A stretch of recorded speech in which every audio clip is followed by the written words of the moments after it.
കിച്ചണിലേക്ക് സ്വാഗതം.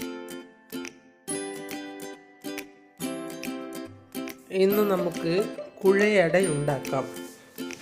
അത് എങ്ങനെ എന്ന് നോക്കാം.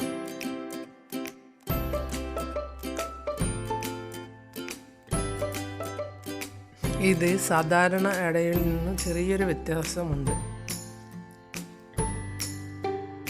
കൂട്ടെല്ലാം ഒന്നാണ്, പക്ഷേ ഉണ്ടാക്കുന്ന രീതി അല്പം വ്യത്യാസമാണ്.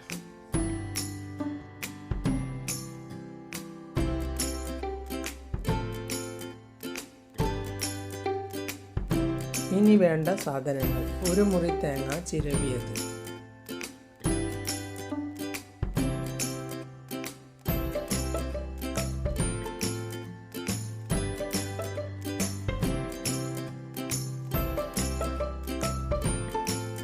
പിന്നെ ഒരു മുറി തേങ്ങ ചെറിയ കഷ്ണങ്ങളാക്കി മുറിച്ചതുകൂടി വേണം.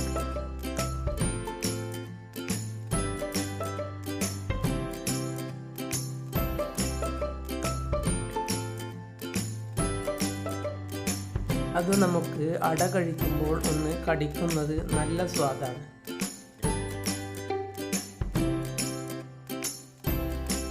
അത് കടിക്കുന്നത് ഇഷ്ടമല്ലെങ്കിൽ ഇടേണ്ട ആവശ്യമില്ല.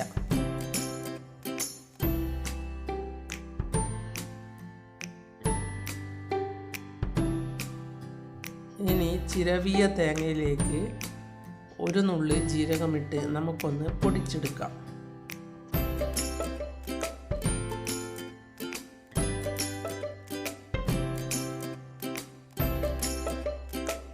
പിന്നെ വേണ്ടത് 5-8 ചെറിയ പഴമാണ്.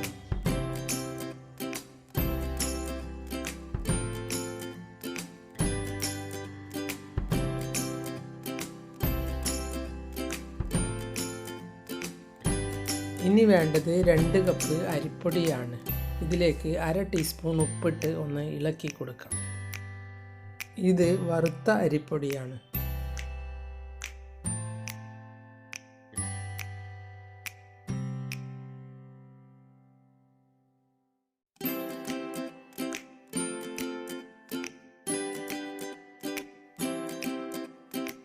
ഇനി ജീരകം കൂട്ടി പൊടിച്ച തേങ്ങ ഇതിലേക്ക് ഇട്ട് നമുക്കൊന്ന് കൈകൊണ്ട് തിരുമ്മിയെടുക്കാം.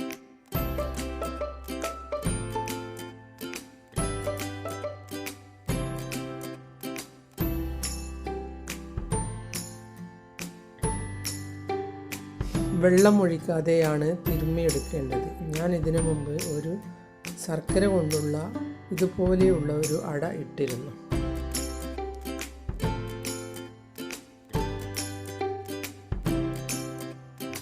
ഇത് തേങ്ങ പൊടിച്ച് ഇടുന്നത് കൊണ്ട് ഒരു പ്രത്യേക സ്വാദാണ്.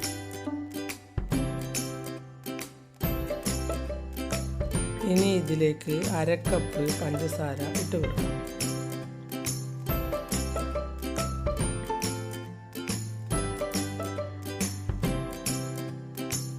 മധുരം നിങ്ങളുടെ ഇഷ്ടത്തിനനുസരിച്ച് ചേർക്കാം.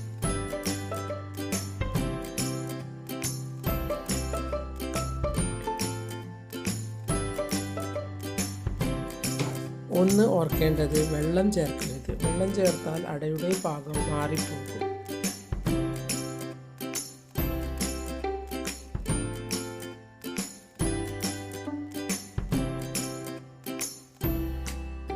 ഇനി ഇതിലേക്ക് പഴമിട്ട് നല്ലതുപോലെ കൈകൊണ്ട് ചേർത്തെടുക്കാം.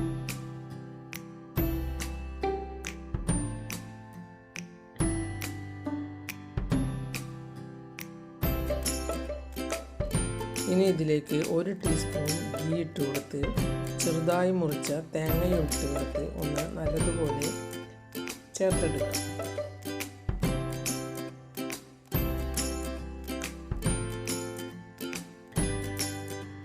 ഇതിലിടുന്ന തേങ്ങയുടെയും ഗീയുടെയും അളവ് നിങ്ങളുടെ ഇഷ്ടത്തിനനുസരിച്ച് എടുക്കാം.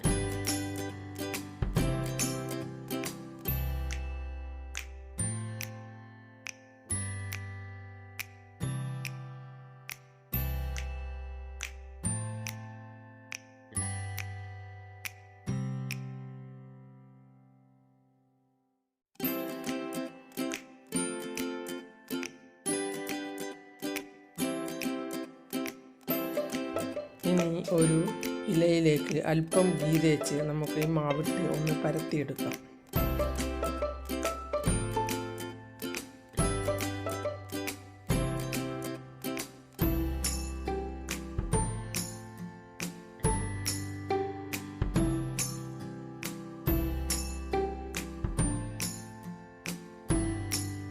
ഇനി ഇതൊന്ന് മടക്കിയെടുക്കാം.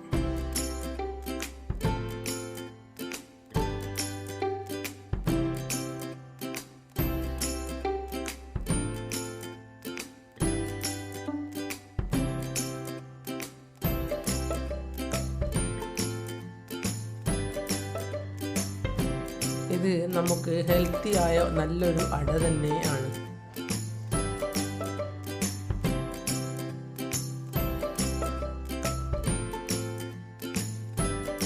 ഇനി ഈ അട പരത്തി നമുക്ക് ആവിയിൽ വേവിച്ചെടുക്കാം.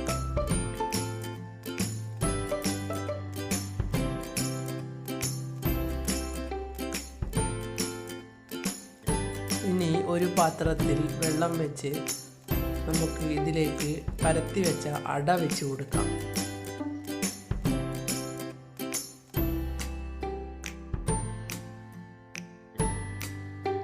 ചെറിയ അടകളായും വേണമെങ്കിൽ ഇത് പരത്തിയെടുക്കാം.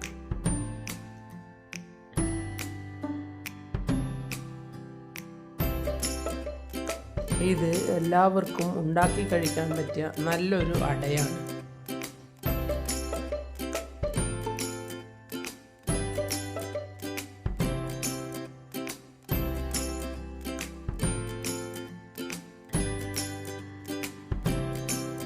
കഴിക്കാനും നല്ലത്, ആരോഗ്യത്തിനും നല്ലത്.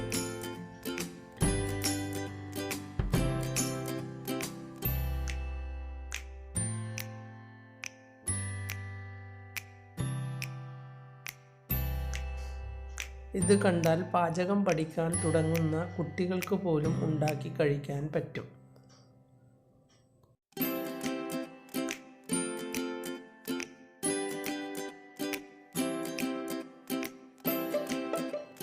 മറ്റേ അട പോലെ അത്ര തേങ്ങയും വേണ്ടി വരില്ല.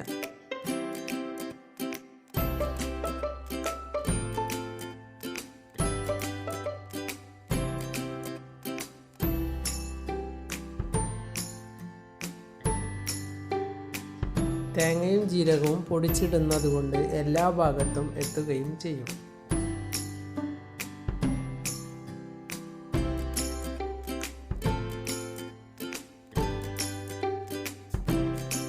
ഈ അടയ്ക്ക് ഗീയുടെ സ്വാദ് നല്ലതാണ്. ഗീ ഇഷ്ടപ്പെടാത്തവരാണെങ്കിൽ ഗീ തേക്കാതെ പരത്തി മടക്കി ചുട്ടെടുക്കും.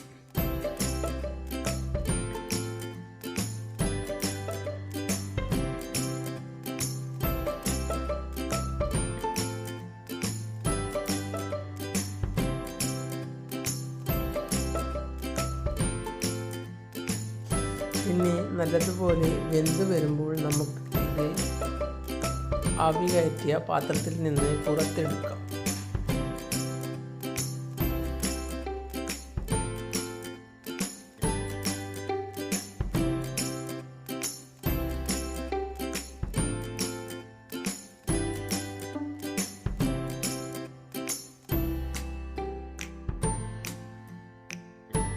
ഇത് ആവിയിൽ ഉണ്ടാക്കുന്നത് കൊണ്ട് എല്ലാം കൊണ്ടും നല്ലത് തന്നെ.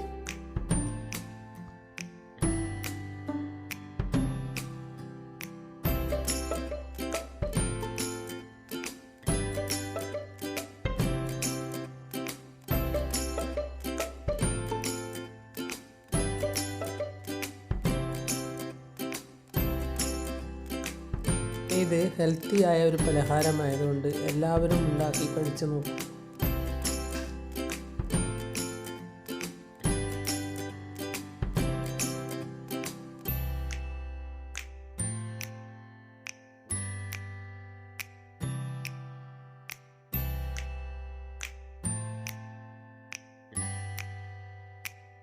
നിങ്ങൾ എൻ്റെ ചാനൽ സബ്സ്ക്രൈബ് ചെയ്തില്ലെങ്കിൽ സബ്സ്ക്രൈബ് ചെയ്യുക. ഞാൻ ഇടുന്ന പുതിയ വീഡിയോകൾ കാണാൻ ബെൽ ഐക്കൺ അമർത്തുക. എല്ലാവർക്കും എൻ്റെ വീഡിയോ ഇഷ്ടപ്പെട്ടെങ്കിൽ ലൈക്ക് ചെയ്യുക, കൂട്ടുകാരുമായി ഷെയർ ചെയ്യുക.